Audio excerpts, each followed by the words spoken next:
করলো। তোর পাশেই তো মাকামে ইব্রাহিম। ও বাইতুল্লাহ, কেমনে মদিনায় যাব? তোমার কাছেই তো হেরা পাহাড়, যেখানে আমি দীর্ঘ বছর বেয়াদে সময় কাটাইছি। ও বাইতুল্লাহ, তোমার ছেড়ে যেতে মনে চায় না। তোমার পাশেই তো ওই জাবালে আবু কুবাইস, যেই পাহাড়ে উঠিয়া ইব্রাহিম নবী হজে এলান করেছিলেন। ও বাইতুল্লাহ, তোমার পাশেই তো পাহাড় আছে জবালে রহমত, যেই পাহাড়ে আদম নবী দোয়া করছেন, আমার মাওলা ডাইরেক্ট ক্ষমার ঘোষণা দিয়ে দিয়েছেন। ও বাইতুল্লাহ, তোমার পাশেই তো জাবালে নূর, যেই জাবালে নূরের মধ্যে আমি সময় কাটিয়েছি। ও বাইতুল্লাহ, মনে চায় না ছেড়ে যাইতে। নবী এভাবে কান্না করে করে করে করে যখন হিজরত করতে রওনা, মালিক বলছে যাওয়াই লাগবে। যখন বের হয়, নবীজি বাইতুল্লাহ থেকে বের হইয়া যেই রাস্তায় যায়, ওই রাস্তাটাকে আজও সৌদি আরব যারা উমরা হজে যাবেন, ওটার নাম তরিকে হিজরা। হিজরা রোড, হিজরতের রোড। আমি 13 সালে হজে গিয়া ওই হিজরা তরিকে হিজরার একটা নরমাল হোটেলে ছিলাম। নবীজি যায়, কিছু দূর যায়, আবার পিছনে তাকায়, বাইতুল্লাহর বড় ভাই। নবী আবার সামনে হাঁটে, আবার পেছনে তাকায়, বাইতুল্লাহর মায়া। বেনামাজি হইও না রে বাবা। আমি কিন্তু এখানে এতক্ষণ বয়ান করি, একজনকেও বলি না আমার মতো টুপিওয়ালা হুজুর হয়ে যাও। আমি একবারও বলি না আমার মতো হুজুর হও, মাদ্রাসায় যাও, স্কুল বাদ দাও। আমি একবারও বলি না তাবলীগে যাও, পীরের কাছে যাও। আমি সারা বাংলাদেশে ঘুরে ঘুরে পাও ধরে ধরে বলি, বাবা চাকরি করো, পুলিশ, র্যাব, আর্মি, বিডিআর এর চাকরি করো, ব্যবসা করো, বাধা নাই। তবে তুমি ওখানে থাইকা রসুলের আদর্শের মালা গলায় লাগাও, 5 ওয়াক্ত নামাজ আদায় করো। তোমার মতো কত যুবক তাকায় দেখো, স্কুলে পড়ে, কলেজে পড়ে, 5 ওয়াক্ত নামাজি আছে না নাই? বলো বাবা, তুমি কেন পারবা না? তোমার মতো যুবক তাকায় দেখো, র্যাব, আর্মি, পুলিশ, বিডিআর এর চাকরি করে, নামাজ আদায় করে। ও বাবা, তোমার মতো চাকরিজীবী চাকরি করে, ব্যবসা করে, নামাজ ছাড়ে না। ও ব্যবসায়ী বাবারা, আপনার মতো ব্যবসায়ী নামাজ পড়ে, বলেন আপনি পারেন না কেন? ও চাকরিজীবী বাবারা, আপনার মতো কত চাকরিজীবী বা চাকরি করে, নামাজ পড়ে, আপনি পারেন না কেন? ও আমার কলিজার যুবক বাবারা, তোমার মতো যুবক স্কুল কলেজে পড়ে, লেখাপড়া করে, নামাজ পড়ে, তুমি পারো না কেন? ও ড্রাইভার বাবারা, তোমার মতো কত ড্রাইভার ড্রাইভারি করে, আজান হলে নামাজে দাঁড়ায়, তুমি পারো না কেন? ও পর্দার আড়ালের আম্মা জানেরা, বোনেরা, আপনার মতো কত মা, কত বোন এখনো আছে, পর্দা করে, নামাজ পড়ে, স্বামীর মাল হেফাজত করে, আপনারা পারেন না কেন? আপনাদের এত সম্মান, আপনারা তো নবীদের মা, আপনারা তো সাহাবায়ে কেরামদের মায়ের মতোই মা। এই দুনিয়ায় নবী হতে পারেন নাই, মায়েরা তবে নবীদের মা হয়েছেন। এই দুনিয়ায় সাহাবী সাহাবিয়ার মতো নারী আপনারা। খাদিজা রাদিয়াল্লাহু আনহার মতো নারী, ফাতেমা রাদিয়াল্লাহু আনহার মতো নারী, আয়েশা রাদিয়াল্লাহু আনহার মতো নারী। ও পর্দার আড়ালের আম্মা জানেরা, আপনার ছেলেটাকে আপনি ডাক্তার বানাবেন, প্রফেসর বানাবেন, ইঞ্জিনিয়ার বানাবেন, বাধা নাই। তবে আমার দাবি একটাই, ডাক্তার জাকির নায়েকের এত সুনাম কেন? টাকার কারণে, ক্ষমতার কারণে নয়, নবীজির আদর্শের কারণে। আপনার সন্তান ডাক্তার হবে, নেককার, নামাজি, পর্দাওয়ালা। আপনার সন্তান ডাক্তারিও করবে, নামাজ পড়বে, কোরআন তেলাওয়াত করে, মা বাবার জন্য দোয়া করবে। ও যুবক বাবা, তুমি ডাক্তার হও, প্রফেসর হও, ইঞ্জিনিয়ার হও, বাধা নাই। তবে মা বাবার দোয়া নিয়া, শিক্ষকের দোয়া নিয়া, ওলামায়ে কেরামের দোয়া নিয়া, নবীজির আদর্শ মেনে চলবা, জীবনটা ধন্য হয়ে যাবে।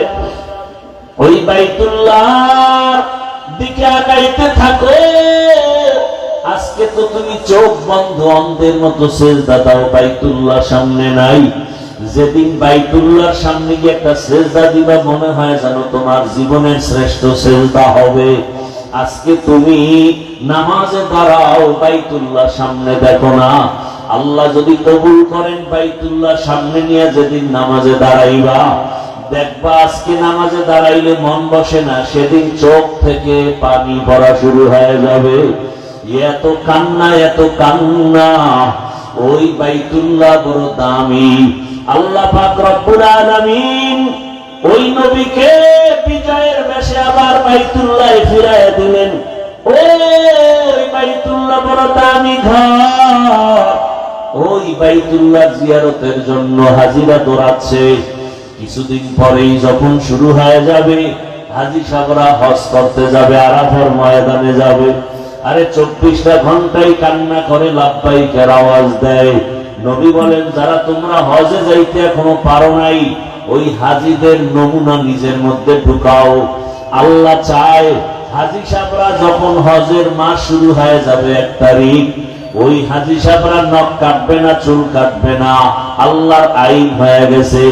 ও কোরবানি করনেওয়ালারা, তুমি যদিও হজ করতে পারো নাই, হাজীদের নমুনায় তুমিও চুল কাটিও না, নখ কাটিও না কোরবানির আগে। আমার আল্লাহ তোমাকে দেখে তুমি মহব্বত করবে, মহব্বতের নজরে তাকাবেন। ওরে আল্লাহর বান্দারা, এই কোরবানি তো পশু কোরবানি না, আসল কোরবানি তোমার জীবনের ভালোবাসার কোরবানি। আমার আল্লাহ চায় তোমার আমার দিলের কোরবানি। আজকে দেখা যায় মানুষ 20,000 টাকা 30,000 টাকা দিয়ে গরুতে ভাগ হয়, 500 টাকা লাগলেও দেয়, কিন্তু 100 টাকার লোভে চামড়াটা কওমি মাদ্রাসায় দিতে চায় না। আছে না নাই? বলে গেলাম চ্যালেঞ্জ দিয়ে, পৃথিবীতে যত সেবা সংস্থা আছে, শ্রেষ্ঠ কল্যাণমূলক জনকল্যাণমূলক সেবা সংস্থার নাম কওমি মাদ্রাসা। অনুরোধ করে বলবো, ওই কওমি মাদ্রাসায় যদি আপনার যাকাতের অংশ দেন, আপনি যদি কোরবানির চামড়া দেন, ফিরে দিবেন ডবল সওয়াব, ডবল সওয়াব, ডবল সওয়াব। আর এর বিরোধিতা যারা করবে, ওদের অন্তর নষ্ট, ওদের আকল নষ্ট, ওদের ঈমান আমল নষ্ট। ফিরিয়ে দিবেন। 20,000 30,000 টাকা দিয়ে ভাগ হতে পারেন কোরবানির অংশে।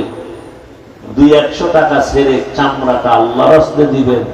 এখন তো সিন্ডিকেট চলতেছে চামড়ার জগৎ নিয়ে। অনেক মাদ্রাসাওয়ালারা কালেকশন করবে না বলেছেন, কিন্তু অনুরোধ করে বলছি, আল্লাহর রাস্তে ফি সাবিলিল্লাহ কওমি মাদ্রাসার এতিম ফান্ডে আপনারা এটা দিবেন। গরিব এতিম অসহায় যারা আছেন, এদের পেছনে এটা খরচ করা হবে। এটা দিলে ডবল সওয়াব। 1 সওয়াব গরিব এতিমের হক আদায় করা হবে, আর 1 সওয়াব হলো ইলমে দ্বীন ওরা শিখে, কোরআন হাদিস শিখে, এই ইলমের সহযোগিতা করা হবে। কয় সওয়াব? কি ডিস্টার্ব কেন বাবা? ডবল সওয়াব। আর এর বিরোধিতা যারা করবে, এদের অন্তর খারাপ। আল্লাহ হেদায়েত দান করুন। লা ইয়ানালাল্লাহু লুহুমুহা ওয়ালা দিমাউহা ওয়ালাকিন ইয়ানালুহু তাকওয়া মিনকুম।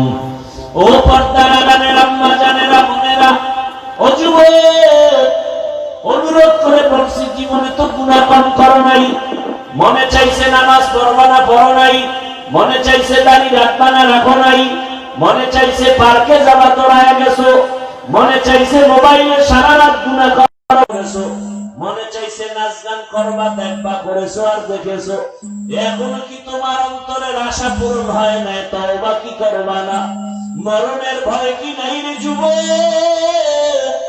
আজকে তুমি এখানে বসে আছো, কালকে 10টার সময় হতে পারো তুমি লাশ। এই যে রমজানের রোজা গেল, ঈদ গেল, কত মানুষ মরে গেল, বাসটা পানির মধ্যে চলে গেল।